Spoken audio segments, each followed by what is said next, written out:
Nous avons le plaisir de retrouver sur ce plateau Omar Baldé. Alors Omar, comment se présentent ces résultats préliminaires?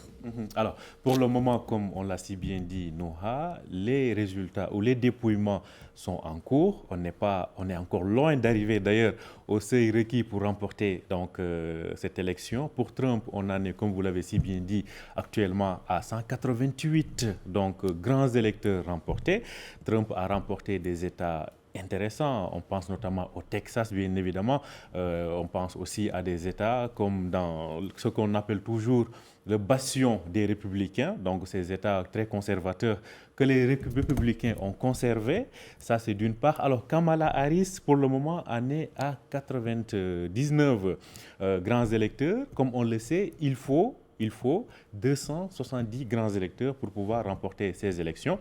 Les dépouillements sont en cours. Comme on le sait, les élections aux États-Unis, ce n'est pas le même fuseau horaire entre l'Est et l'Ouest. La côte Est, donc New York, etc., sont beaucoup plus tôt que la côte Ouest. Mais les dépouillements sont en cours. On attend de voir la suite. Mais pour le moment, on peut dire que c'est Trump qui garde son avance par rapport à Kamala Harris. Alors aussi, il faut dire que cette élection se jouera sûrement sur les swing states, où chaque candidat adopte une stratégie différente. Alors, ces fameux swing states dont on parle, bien évidemment, c'est des États déterminants. Pourquoi? Parce que quand on fait le total de ce que les candidats ont habituellement dans des États traditionnels, ils sont plus ou moins à égalité. Mais ce sont ces États-là qui ont des nombres de voix qui ne sont pas de grands électeurs, qui ne sont pas forcément déterminants, mais qui pèsent sur la balance. C'est comme ce qu'on disait sur le vote des minorités. On disait que les minorités arabes ou les minorités latinos ou noirs peuvent déterminer ce vote. Parce que quand les deux majorités s'affrontent, après, c'est les minorités qui font la différence. Donc, on attend bien évidemment les résultats dans la plupart de ces swing states que vous évoquez tout à l'heure pour voir disons, de quel côté de la balance les choses vont pencher. Mais ce qu'on peut dire, c'est que pour le moment, Donald Trump a eu un départ assez intéressant, mais c'est loin d'être fini pour voir qui va gagner cette élection. Eh bien, on verra au cours de cette soirée, peut-être même jusqu'à demain. Bien évidemment, justement, vous faites bien de l'évoquer, Noah, parce qu'on ne sait pas encore quand est-ce que les dépouillements seront finalisés dans tous les États.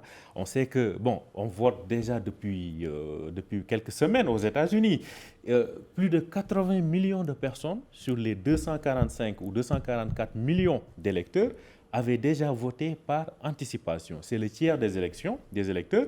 Toutefois, bon, c'est la loi dans certains États, on ne touche pas aux voix tant qu'on n'arrive pas à la fin du vote. C'est-à-dire qu'on avait déjà voté, mais on garde toutes ces voix, toutes ces enveloppes scellées jusqu'au jour de l'élection. Au soir de l'élection, on commence à faire le dépouillement. Donc, c'est ce qui fait que dans certains États, les choses sont plus rapides, alors que dans d'autres qui préfèrent cette méthode-là, on attend encore pour compter les voix. Et en cas de litige, bien évidemment, il faut recompter les voix. Mais aussi, ce comptage des voix de façon normale, des fois, ça peut prendre du temps. Parce que peut-être les méthodes de comptage peuvent différer d'un État à un autre. Donc, c'est ce qui fait que soit Donald Trump, aujourd'hui, réussit à travers de grands États qui ont beaucoup d'électeurs à avoir ces 270 fameux grands électeurs et siffle la fin du match dès peut-être cette matinée. Sinon, on risque de s'acheminer à une journée encore longue de comptage et d'attente des résultats. Et par la suite, ce sera bien évidemment quelque chose qui se déroulera sur plusieurs jours noirs. Et on pourrait même s'attendre, après l'annonce de ces résultats, on pourrait même s'attendre à des protestes ou des révoltes contre les résultats qui pourraient être annoncés. Alors, c'est l'une des inconnues et c'est l'une des menaces qui pèsent sur ces élections noires. Pourquoi? On se rappelle bien évidemment de ce qui s'était passé en 2020. Alors là, est-ce que Donald Trump va facilement accepter ou pas? C'est ça la grosse question. Il a déclaré hier qu'il était prêt à accepter les résultats des élections. Alors, espérons que tout le monde sera fair play. En tout cas, pour l'heure, il est bien parti, comme je le disais tout à l'heure.